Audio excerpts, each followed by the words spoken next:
My bad back loves my Craftmatic. My bad back loves my Craftmatic bed. My bad back loves my Craftmatic adjustable bed. These aren't actors. They're real people who sleep better every night thanks to their Craftmatic adjustable bed. Just call 800-371-9576. That's 800-371-9576 for prices and free information on today's Craftmatic adjustable beds. Call 800-371-9576. That's 800-371-9576. For Pandora jewelry, look no further. You'll find it at Jared, the Galleria of Jewelry. Life has its moments. Make them unforgettable with Pandora charms, bracelets, and rings from Jared. Jared has an outstanding Pandora collection. Visit Jared September 18th to the 21st and receive a free Pandora sterling silver clasp, bangle, or essence bracelet with any $100 Pandora purchase. Or receive a sterling silver and 14-karat gold clasp bracelet with any $500 Pandora purchase. See store for details.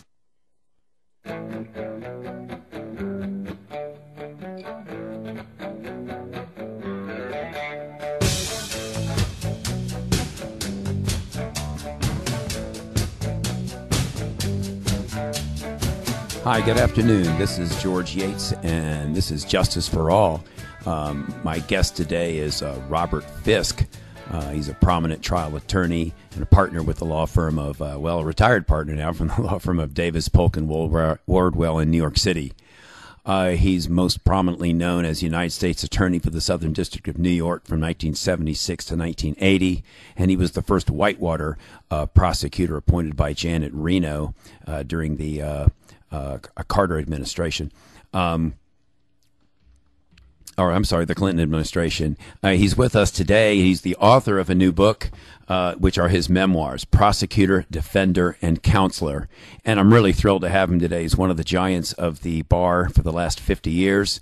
He is the go-to lawyer and for many, many clients in the last 30, 40 years. And his name is Robert Fiske. How are you doing, Bob? I'm doing fine, thanks. You know, your book is Prosecutor, Defender, Counselor, and I was trying to decide how to go about interviewing you today, or because you've worn so many hats for so many years. You're such a giant in legal circles in the United States over the course of the last 50, 60 years now. So I decided I would start with Prosecutor because that's the first. That's the first title in your book and first name in your book. And you mentioned in your book that your years as a United States Attorney from 1976 to 1980 were really your most gratifying. Is that true?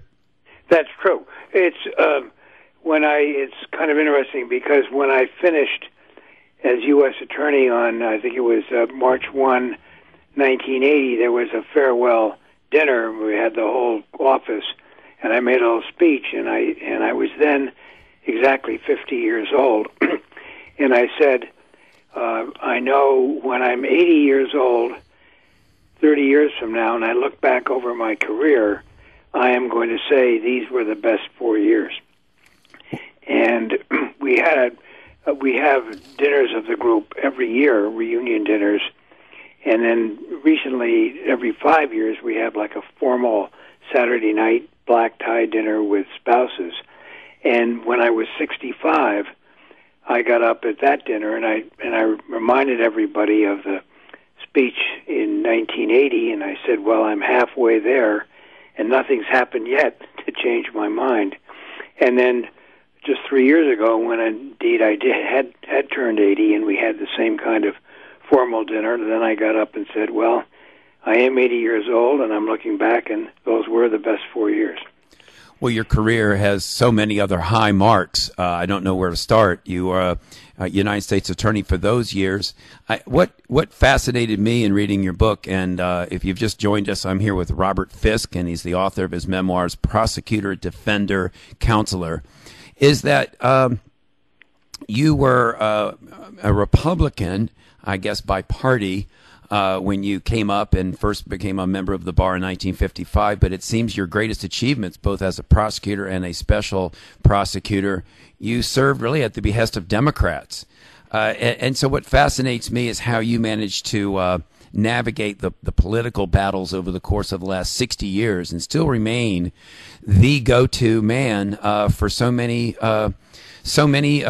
high-profile clients, Clark Clifford, the NFL, you involved in the America's Cup battle, so many of these price-fixing scandals and so on.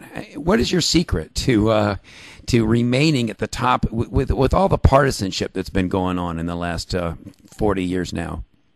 Well, I think taking the U.S. Attorney's Office, I was appointed by President Ford, and I took office on March 1, 1976, and everyone sort of expected that Ford would lose the election to Carter because he'd pardoned, Richard Nixon, and that was an unpopular move, and it had always been a practice when the presidential position changed parties for all the U.S. attorneys to be asked to resign.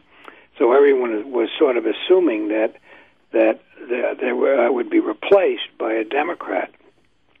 But what happened was in the senatorial election that year, Senator Daniel Patrick Moynihan defeated James Buckley.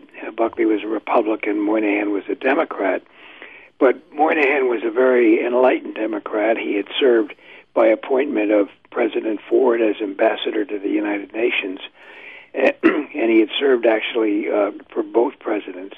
And he took the position, which was unique at that time, that he didn't think that you should automatically change U.S. attorneys just because there was a change in the presidency. So he appointed a high-level committee of advisors he relied on, and he said, take a look at the 4 U.S. attorneys in New York. Tell me, are they doing a good job? And if you think they're doing a good job, I will let them finish their sort of nominal 4-year terms. And so in January, the head of that committee came to me and said, we've looked at what you've done. We think you've done a good job in this 6 months, so we're prepared to recommend to the senator that you finish out 4 years if you will at that point then agree to resign and allow him to appoint a Democrat. And I said, yeah, that's a deal I can make right on the spot. So I did. And so I served another 3 years under President Carter and also under Attorney General Griffin Bell, with whom I developed a very close relationship over the years.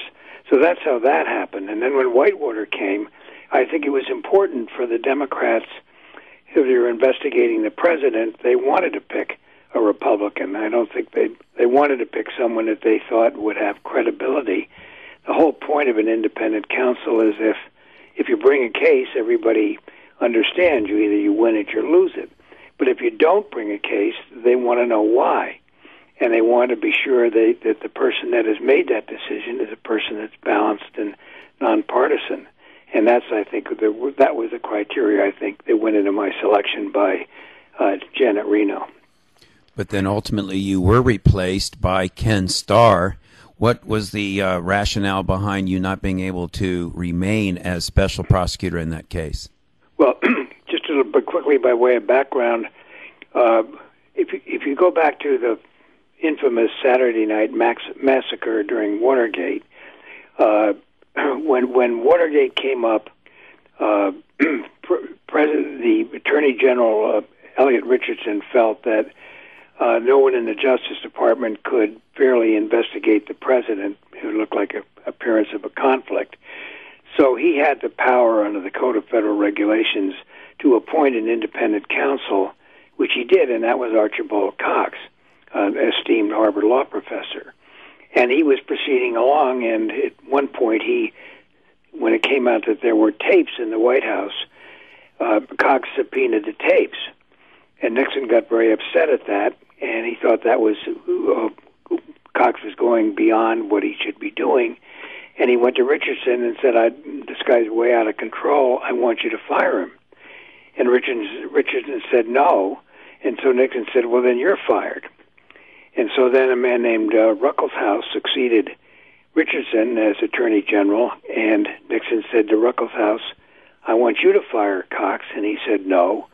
So he said, you're fired. And then, believe it or not, the next person in line was the then Solicitor General, a man named Robert Bork. And both Richardson and Ruckelshaus went to Bork and said, look, you got to follow the order and fire Cox, because if you don't, he's going to fire you, and we're going to go down the line, and sooner or later we'll get somebody that will agree to do it who will be nowhere near as qualified as you are. So we're asking you, don't refuse to do it and get fired. Go ahead and do it. And so Bork did. He fired Cox, but then he turned around and retained Leon Jaworski, an esteemed Houston lawyer, to replace Cox, and then Jaworski went ahead and brought a bunch of indictments against Mitchell and Dean and Haldeman and Ehrlichman and all the rest of them. So it all turned out all right, but in the aftermath of that, Congress said, we've got to prevent this from happening again. So they created a 3-judge federal court with its members to be appointed by the Chief Justice. And when there were credible allegations of misconduct by a high-level administration official, then that court would appoint someone as an independent counsel who could not be fired by the president unless the court approved, which was supposed to make the position sort of bulletproof. Well, that went on and worked pretty well for about 8 or 9 years, and then Lawrence Walsh was appointed by the 3-judge court to investigate Iran-Contra, and the Republicans in Congress felt that he went too far and was out of control. So the way the statute worked, it had to be renewed every 5 years. And so when it came up for renewal, the Republicans who were mad at Judge Walsh didn't renew it. So when in 1993, when all the allegations started swirling around about President Clinton and Whitewater, the Republicans asked Janet Reno, then the Attorney General, to appoint an independent counsel the same way Elliot Richardson appointed Cox in Watergate. And she said, no, I'm not going to do that, because anybody I appoint, someone will say, well, I appointed him, but I report to the president, so there's an appearance of a conflict. She said to the Republicans, if you want an independent counsel, reenact the statute and apply to the 3-judge court. Well, the Republicans didn't do that, so she was resisting appointing an independent counsel. But then a series of Democratic senators, like Senator Bradley, Senator Nunn, I believe Senator Moynihan, began to also call for an independent counsel. And so finally, in January of 94, President Clinton said publicly that he was asking Janet Reno to appoint an independent counsel the same way Richardson appointed Cox, and that's how I got appointed. So I was appointed by her, and then I went ahead with my investigation, and then starting in January, and then June of 94, the statute got reenacted, the independent counsel statute. And at that point, Janet Reno then applied to the independent counsel statute for the appointment of an independent counsel and recommended me. And about 6 weeks went by, and then an opinion came down from the court saying essentially what she had said way back in December of 93. She said, this is no reflection on Mr. Fiske's abilities or his integrity or what he's accomplished, but we think there's an appearance of a conflict since he was appointed by the Attorney General who reports to the President. So we think we should start all over again with a new independent counsel appointed by the court, and that's how Ken Starr came to replace me. If you just joined us, I'm with Robert Fiske. His new memoir is out, Prosecutor, Defender, Counselor. Bob, when Ken Starr was appointed, you were very disappointed, I guess, to not finish what you'd started. What I was impressed the most in your book about is not only your ability to build a team. You talk all throughout your book about the camaraderie of the practice of law, and it seems wherever you've gone, you've been able to build teams, both in private practice as a prosecutor, and you went down to Arkansas and built this special prosecutor team. What's your secret? How do you go about getting so many great people to work for you and to work together? Well, I think talking about Whitewater, it was kind of a daunting experience because what happened was when I was appointed independent counsel, the first question is, what was the scope of my jurisdiction? Because if you look at the responsibilities of the Attorney General as a big pie, whatever jurisdiction I had would be a piece out of that pie. And for that particular area, I would be the Attorney General of the United States. She would have no authority whatsoever. I was it. And I helped draft the jurisdictional statement that covered what the areas that I was going to investigate. But once that was signed, all of a sudden I was thinking, one day I'm a lawyer in private practice working for some clients. The next day I'm, for all practical purposes, the Attorney General of the United States with no office, no staff, nothing. How do I get started? And so I knew the FBI and the IRS would work with us.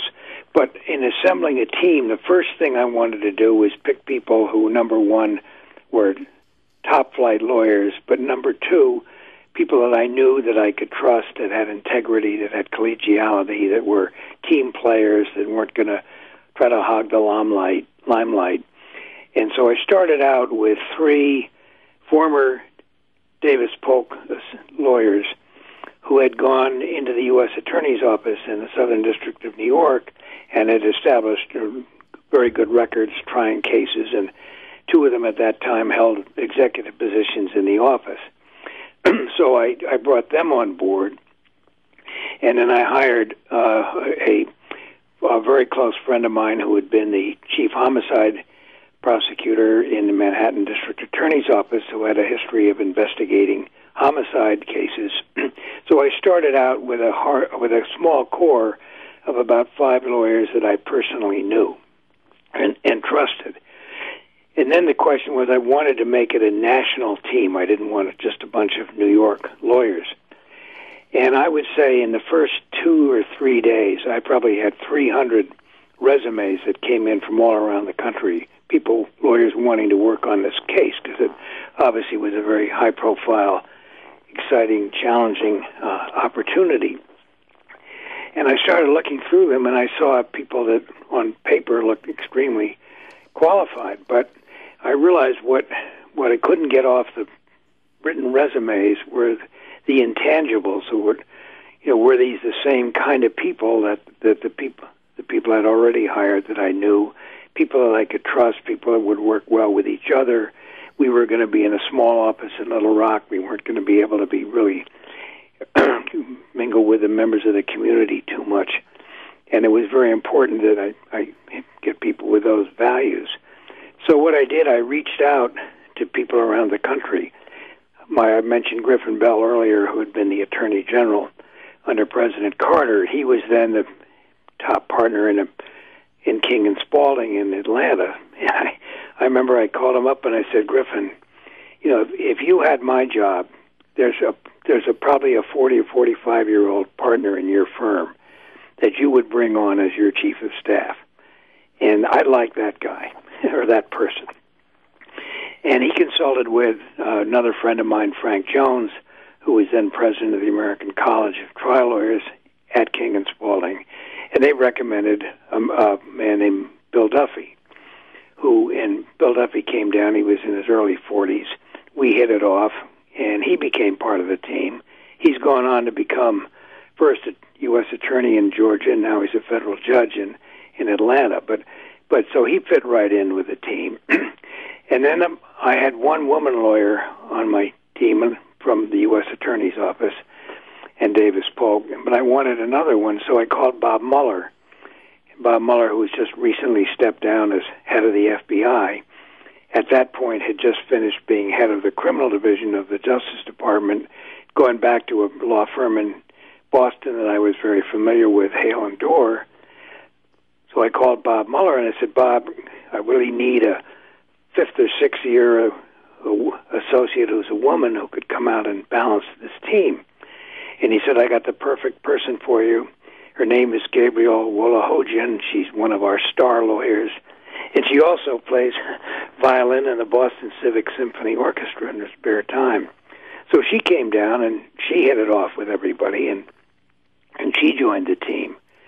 Then I had, there was a lawyer in Ohio that was recommended to me who had been investigating savings and loan fraud in Ohio and Kentucky, and lawyers that I knew that had been on the other side of that investigation spoke very highly of him, a man named Carl Stitch.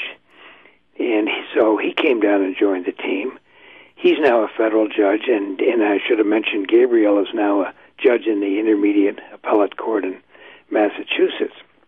And then finally, one of the things that I had inherited when I became independent counsel was a case that was pending in Little Rock against a municipal judge named David Hale, who was charged with defrauding the Small Business Administration. And this was a very important case because what had led in many ways to the appointment of an independent counsel was the fact that David Hale, after he was indicted, had tried to make a deal with a local U.S. attorney, and that fell apart, I think because Hale basically didn't trust them.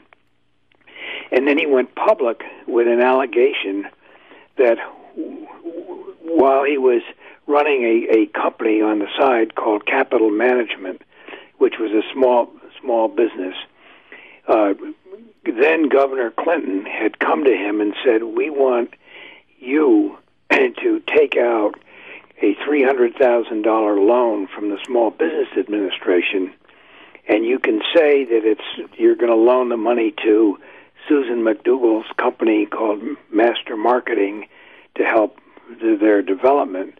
But really, Hillary and I need that money to help pay off our Whitewater loans. And so the basic allegation Hale was making was that the then Governor Clinton had asked him to make a false statement to the Small Business Administration to get a loan to benefit the Clintons. And that, of course, if true, would have been a federal crime. So Hale was obviously a very important figure in our investigation. So it was very important that we get the right person to try this case. And I was concerned that, with the New York lawyers in front of a Little Rock jury, that might not be the best way to go. So I started looking for a local lawyer, and I quickly found that virtually everybody in Arkansas was disqualified for one reason or another. And so having been president of the American College of Trial Lawyers, I started calling friends I knew in the American College of Trial Lawyers in the 6 states surrounding Arkansas. And when I got to Texas, there were 2 lawyers there named David Beck and Harry Reasoner, prominent Houston lawyers. And they said right away, the person you want is a man named Rusty Hardin. He has just come out of the Houston District Attorney's Office, where he was just named Texas Prosecutor of the Year. He's tried 113 cases, 13 of them being first-degree murder cases. He's won every single one of them. He's one of the best trial lawyers we know.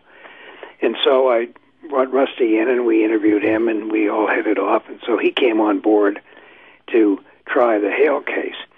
And that essentially was the team as we went forward. We added 2 or 3 more as we went along gradually. But the important part of all of this was that I had a group of people that I knew would work cohesively together, everybody helping each other, nobody trying to hog the limelight, nobody leaking information to the press, nobody trying to make a name for themselves at the expense of the others. And it worked extremely well. We had an extraordinarily collegial team. If you've just joined us, my guest today is Robert Fiske, Jr. I'm George Yates. This is Justice for All. We're going to take a short break for some messages, and we're going to be right back. I'm going to ask Bob Fiske about his experience in actually interviewing the President of the United States as part of his investigation into the Whitewater scandal and other stellar moments in his career. We'll be right back. The place for authentic Indian food is the India Palace. They feature authentic Indian cuisine, have a party hall, and do catering and banquets. Open daily for lunch and dinner, they feature an excellent lunch buffet at their 2 establishments. Visit the 2 locations, 1437 Sam's Drive in Chesapeake off Battlefield and 5600 Virginia Beach Boulevard. Online, IndiaPalaceVB.com. On Facebook, look for India Palace Virginia Beach and India Palace Bar and Grill. Call 410-1183 for the India Palace. Old Town Tavern in the heart of Phoebus is your place for a great lunch and dinner, specializing in fresh seafood, burgers, sandwiches, salads, appetizers, and much more. Open daily, Old Town Tavern has live music, pool tables, darts, HD TVs, and a most pleasing atmosphere. Find them on Facebook. Visit 31 East Mellon Street in Hampton with plenty of parking in the back. Call 251-2636, 251-2636, bringing great food and great people together. Old Town Tavern, the locals' choice. When it comes to automobile service in Hampton Roads, Fiske Car Care is the destination locals have counted on for decades. Family owned and operated, they specialize in transmission service, oil changes, state inspection, radiator service, tires alignments, and showcase Win Automotive products. Fiske does it all. Military and senior discounts are available. Find them on Facebook and visit them on South Military Highway in Chesapeake and Victory Boulevard in Portsmouth, Monday through Saturday. For more, log on to FiskCarCare.com and call 545-3573 today.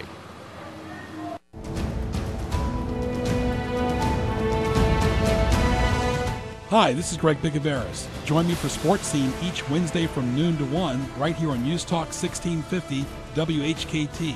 You can also hear the show on TuneIn as well. We will talk to local, regional, and nationally acclaimed sports guests, and we'll interact with our audience as well at Greg Bick on Twitter. Sports Scene, Wednesdays from noon to 1 right here on 1650 AM.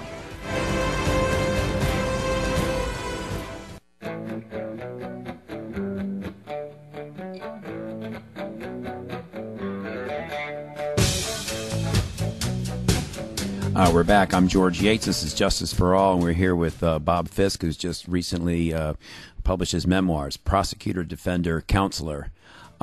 Before we get, I noticed Rusty Hardin, wasn't he Roger Clemens' lawyer? Yes, he was.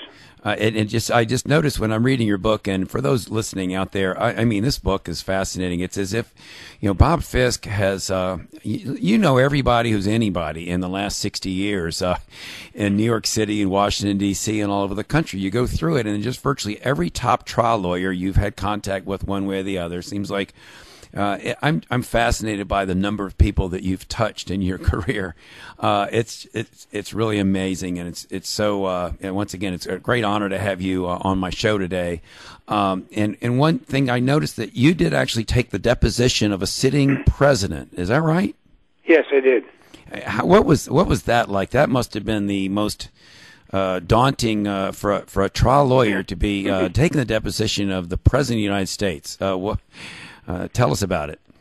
Well, actually, there's a little slight amusing anecdote. Every lawyer, starts out a deposition, and usually the question is, what is your name and what's your address and so forth. And I had very thoroughly prepared for this deposition with Rod Lankler, who I mentioned earlier. We spent, like 3 weeks getting ready for this. And the only thing I hadn't thought about was the first question. And when I got in there, I looked at him, and my first question was, "You are the President of the United States?" And the answer was yes. And so I have that. I took that later and excerpted it, and I have it framed in my office because I thought there are not too many depositions in the United States that start with that question and answer. But the reason it came about was that we just felt in the court, when I was appointed independent counsel, Janet Reno had a press conference, and I was asked at the press conference, would I question the president and the first lady? And I said at the time that I was sure that I would not go through this investigation without at some point questioning them, and then I thought it would be under oath. And we got to the point in June where we were wrapping up the investigation into Vince Foster's death. Was that a homicide or a suicide? And also some allegations that had been made about improper contacts between the White House and the Resolution Trust Company. And we were trying to finish those investigations, and we decided that we needed to question both the President and Mrs. Clinton about those. So I called up their lawyer, David Kendall, and we agreed that we would do it, and we would do it at the White House on a Sunday afternoon. And it was no one knew about it, and we needed a court reporter, so we got someone who had top security, and we didn't tell her what what it was for until we picked her up and we were on the way over to the White House, and she said, where are we going? And I said, well, we're going to question the President of the United States. And that was a little bit of a shock to her, but she recovered and did a great job. But it just came about because we felt that was an essential part of it was a necessary step we had to take. And the question was, of course, there were grand jury investigations into the contacts between the Treasury, between the White House and the RTC, and obviously one option would have been to put the President and the First Lady into the grand jury. We thought that was inappropriate and out of respect for them. And so we thought that what we would do was, and functionally it was the same. We would question them in the White House. It would be under oath. And then we would read their testimony into the grand jury, so the testimony would get there that way without actually making the President or Mrs. Clinton physically appear before the grand jury. So that's what we did, and we questioned him for, I would say, a couple of hours, and then her for a couple of hours, and then we adjourned it, and we said, we're not done. We're going to come back. We'll have more questions later, but we have finished what we need to do for now. One of your legacies is the Vincent Foster determination that it was in fact a suicide and not a homicide. And I know there was a great book written by James Stewart years ago called Blood Sport that talked a lot about the Whitewater incident. And I think that wasn't that part of Vince Foster's suicide note, that he viewed Washington as a blood sport. And that the atmosphere that created the problems in his life that led to his suicide? Yes, I think part of his note was that in Washington, ruining people's lives is considered a sport. Yeah, it's such a tragedy. And you were criticized by a lot of conspiracy theorists when you came to that conclusion. Did you think that had anything to do with you not being reappointed as Whitewater prosecutor by the committee once the law was passed? Well, there were certainly a lot of conservative Republicans, or a number of them, that were asked publicly, saying to the three-judge court that I shouldn't be reappointed, and they were very unhappy with that conclusion. And I think the theory, or the theory was that he actually knew too much, and he was a potential witness against the Clintons, and therefore he was murdered somewhere else and then taken to Fort Marcy Park, where he was discovered, so that it wasn't a suicide in Fort Marcy Park. It was a murder somewhere else, with his body transported to Fort Marcy Park and then propped up to make it look like a suicide. And without going into all of the forensic details, which are laid out in my book, which came from the report, the most important piece of analysis, I thought, came from a group of medical examiners that Rod Lankler had appointed as advisors. We had the chief medical examiner from New York, Charles Hirsch. We had his counterpart from Seattle. We had his counterpart from the Armed Forces. And this was a fourth forensic analysis. And so we had four very prominent people. And when they found Vincent Foster in the park, he was on an incline, and he'd been sitting up, and when he shot himself in the mouth, then he fell back, so he was lying on this incline.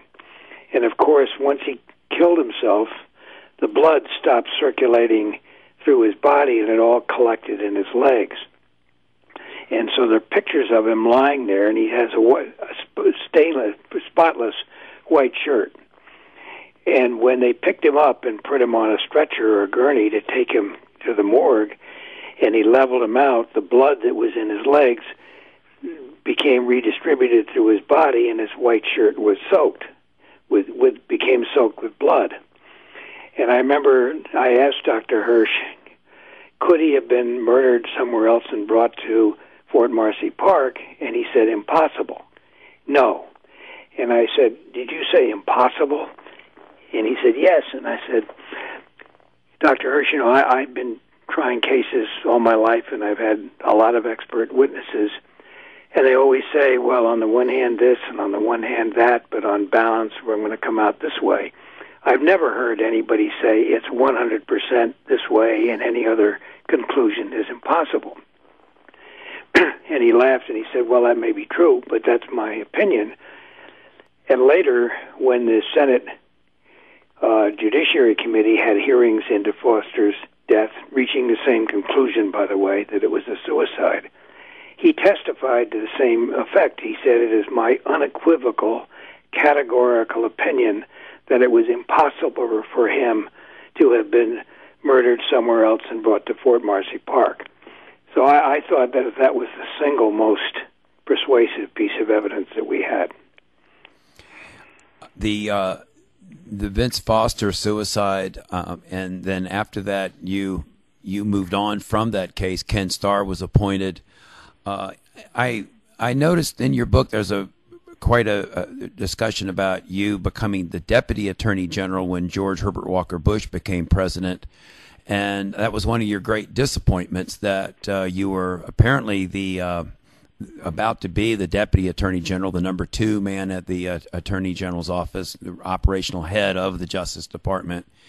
And you were opposed by many Republicans for your role in the ABA committee that was going regarding the qualification of Robert Bork. We've already talked about him earlier. And it seems to me that the entire the partisanship in the country today, the inability of Republicans and Democrats to agree on anything anymore, it seems to stem from the Robert Bork nomination, which was ultimately he was not nominated, not confirmed to the Supreme Court, and it all stems from that process.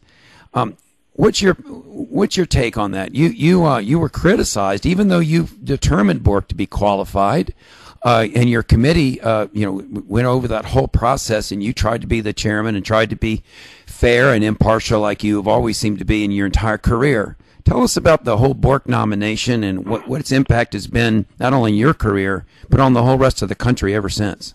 Well, I think you're right, just in what you said a minute ago, that it was the rejection of Robert Bork that I think was what really began this increasing intense partisanship and divisiveness in Congress, because I think many of the Republicans have really never gotten over that because they thought it was so excruciatingly unfair.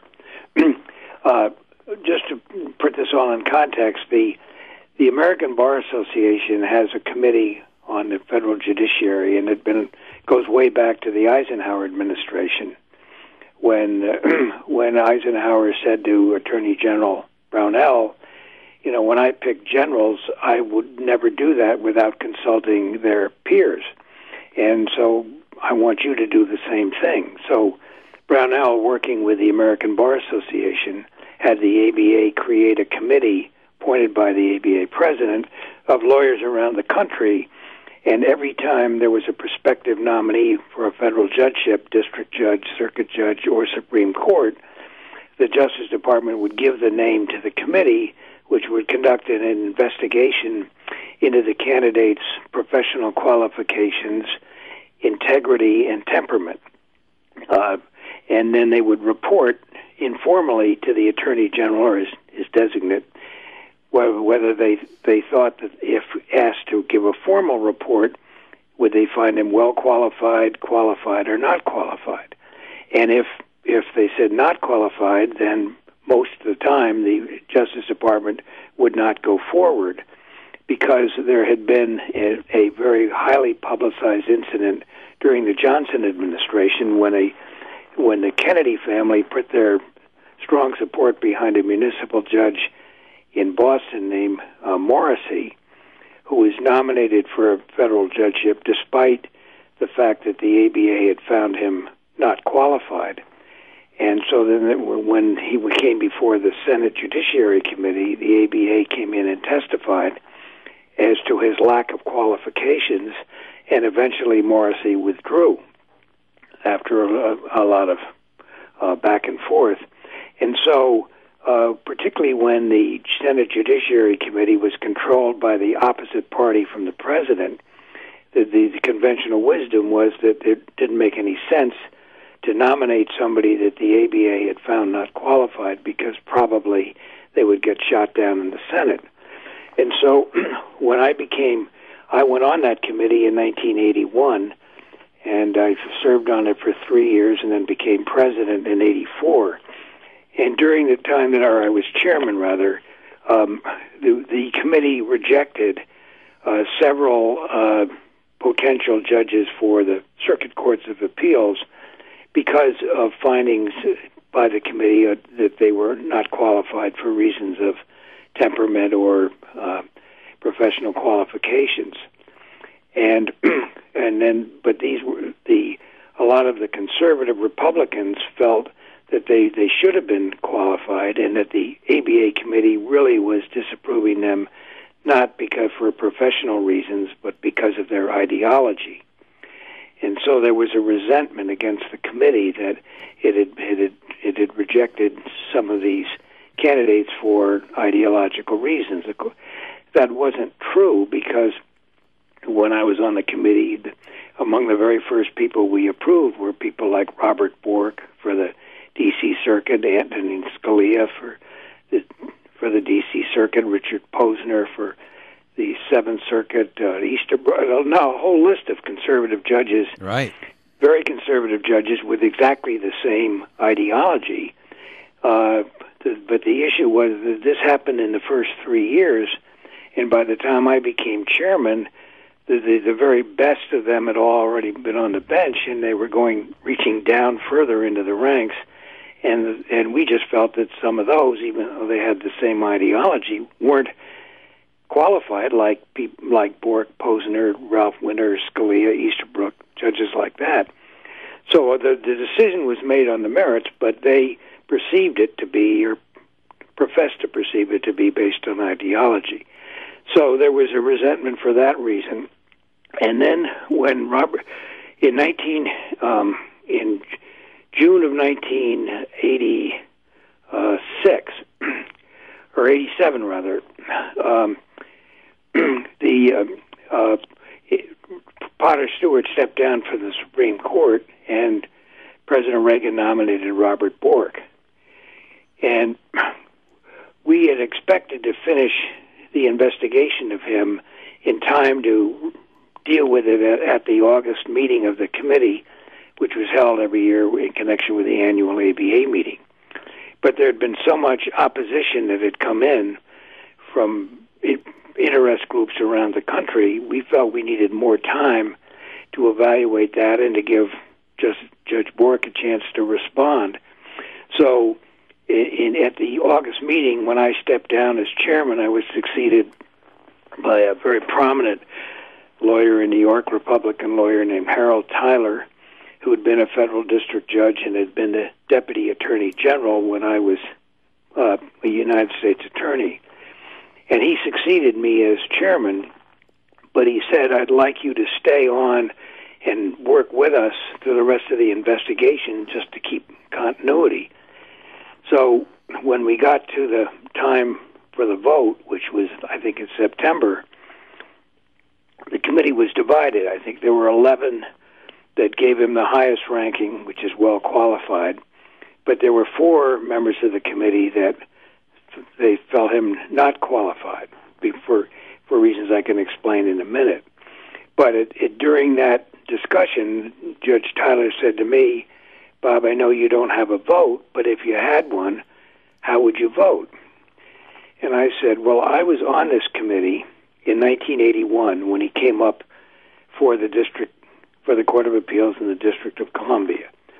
And at that time, this committee unanimously, all 15 members, found him exceptionally well qualified, a very rarely conferred accolade that was reserved for exceptional situations, even better than well qualified, only given once or twice a year. We gave him that highest rating, and I haven't seen any evidence that he's gone downhill since then in professional qualifications, integrity, or temperament So if I had a vote, I would vote to give him, I would find him well qualified, which was the highest rating at that time for the Supreme Court. So I actually voted for him.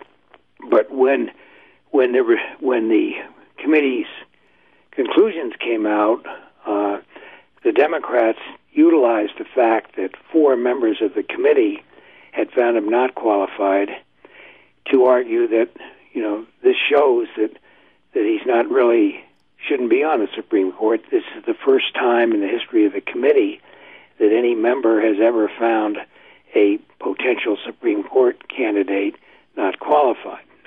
And so there was a huge outcry about that. And, of course, eventually Bork was disapproved. So a couple of years later, at the end of the Reagan administration, he appointed Richard Thornburg as the Attorney General following the resignation of Edward Meese. Thornburg was an extremely qualified person who had been governor of Pennsylvania, and previous to that, he had been the Assistant Attorney General in charge of the Criminal Division in the Justice Department during the time that I was United States Attorney, so we knew each other and got along pretty well. And he called me up and asked me if I would come down to be Deputy Attorney General, and I said, yes, I would love to do that and come down there and work with him. And then the conservatives who were upset about the action of the committee in rejecting some of those circuit judges and in the minority votes with respect to Bork, opposed my nomination for Deputy Attorney General. And at one point, when there were 2 senators that were very supportive, Senator D'Amato from New York and Senator Danforth from Missouri. Senator Danforth brought out to these conservative opponents the fact that actually I had voted for Bork, and their reaction was, well, he allowed a climate to develop in the committee that allowed other members to vote him not qualified. So it was an extremely partisan thing, and I think Thornburg later wrote a book himself called Where the Evidence Leads that I quote in my book, where he describes that whole process and says he thinks that these conservatives were just mad at the ABA because of the Bork situation, and that I was the target when I came up. That was their way of getting back at the ABA. My guest is Bob Fiske. He's prosecutor, defender, counselor is the name of his new memoirs. If you've just joined us, this is Justice for All on 1650 AM. Bob, just briefly again, before we leave the Bork, what was it for those of us that don't really know a lot of the opinions that Robert Bork wrote? What was it that angered so many people about Bork ideologically? I think we heard earlier about how he fired the independent prosecutor in the Nixon case. I think a lot of people didn't realize, until I read your book, I didn't realize that he'd been told by Elliot Richardson and Williams Ruckelshaus to go ahead and fire the independent prosecutor. So a lot of people blamed him for that, thinking that was the wrong thing, that he should have fired him. But what was it about him ideologically? What were his decisions on the court? I mean, he got a 15-0, score when he came up onto the D.C. Court of Appeals. What was it that was determined to make him not qualified from those 4 voters and all the people that opposed him? Well, I think a lot of women's groups opposed him because he had written opinions that raised the bar very high on what the criteria were for succeeding in a discrimination case, and there were just a number of other opinions like that, and a lot of his writings that led conservatives, or led the liberal Democrats to, I think their phrase was, he's out of the mainstream. And even the New York City Bar Association Executive Committee reached the same conclusion of that they felt that his opinions and his writings were so far to the right that he was out of the mainstream. And of course, that wasn't anything that our committee ever looked at. And there was a very interesting demonstration of that I refer to in my book. When he came up for the D.C. Circuit, the member of the committee from the D.C. Circuit was a very highly respected Republican lawyer named William Coleman, who had been the Secretary of Transportation in the Ford administration. And he wrote the opinion for the committee, describing, among other things, Bork's role in firing Cox. But he wrote the opinion for the committee, which found Bork exceptionally well qualified. When Bork came up for the Supreme Court, the first panel that testified against him in Congress included Congressman Barbara Jordan from Texas, the mayor from Atlanta, Burke Marshall from the Yale Law School, and the fourth member that testified against him was the same William Coleman that had found him exceptionally well qualified for the D.C. Circuit. And, of course, as you might expect, remember the Republican senators wanted to know, how could you find him exceptionally well qualified 6 years ago, and now you find him not qualified? And he explained, his explanation was, well, the ABA committee doesn't consider ideology. And when I wrote that opinion for the ABA committee, finding him exceptionally well qualified, I was referring to his integrity, his professional qualifications, and his temperament.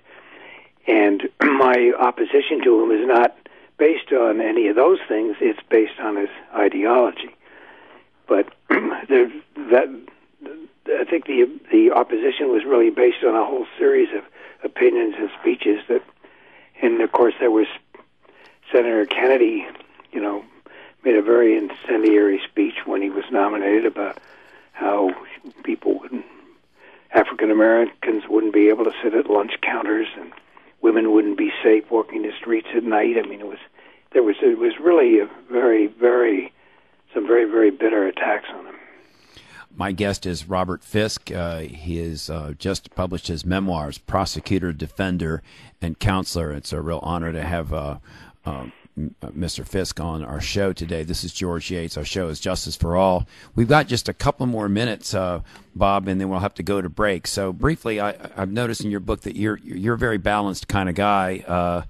You love sports. It seems like you get involved in everything: tennis and hockey and hunting and skiing and bicycling, and you ran the New York Marathon. I mean, how did you manage to balance your life between this rigorous law career and still manage to involve yourself in sports and have a family life? How did you find such balance?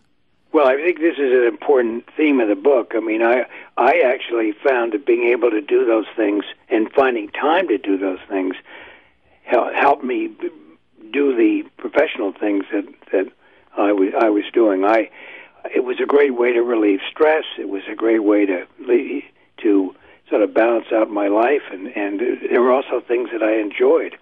And I just decided, when I looked at what I wanted out of life, it wasn't going to be, as someone once said, nobody ever says on their deathbed, I wish I spent more time at the office.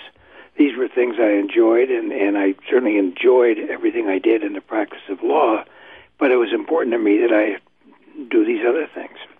And I think in doing them, in running the marathon and in bicycling across Iowa and things like that, I found that made me more effective in the practice of law. How do you fit into today's Republican Party? I noticed in your book you talk about your hockey pond that no longer freezes over like it used to. Note to global warming skeptics, you say in the book, and I just got a kick out of that. We have a lot of people out there that seem to have rigid ideology on things, and you seem to be very moderate in many of your views. How do you square that with your party affiliation? Well, I mean, I guess I would be considered a moderate Republican in the role in the model of Dwight Eisenhower and Nelson Rockefeller and people, Gerald Ford, people like that. On climate change, it is a kind of an interesting story. I grew up in Darien, Connecticut, and I loved to play ice hockey, and we'd start playing on a pond in early December, and we'd play every single day until the middle of March. And I know that's true because that's the only way I know I learned to play hockey, because there weren't any indoor rinks in those days. And now, today, as I say in the book, if we're lucky if the pond freezes three days in the whole winter. So anybody that says there is such a thing as climate change, that's my answer to them. Right. And I also believe that it's man-made, and I'm very supportive of a lot of the efforts that are made to try to deal with climate change, not just acclimate to it, but prevent it. My guest is Bob Fiske. I'm George Yates. This is Justice for All. We'll be right back with another hour with Bob Fiske. His memoirs are Prosecutor, Defender, and Counselor.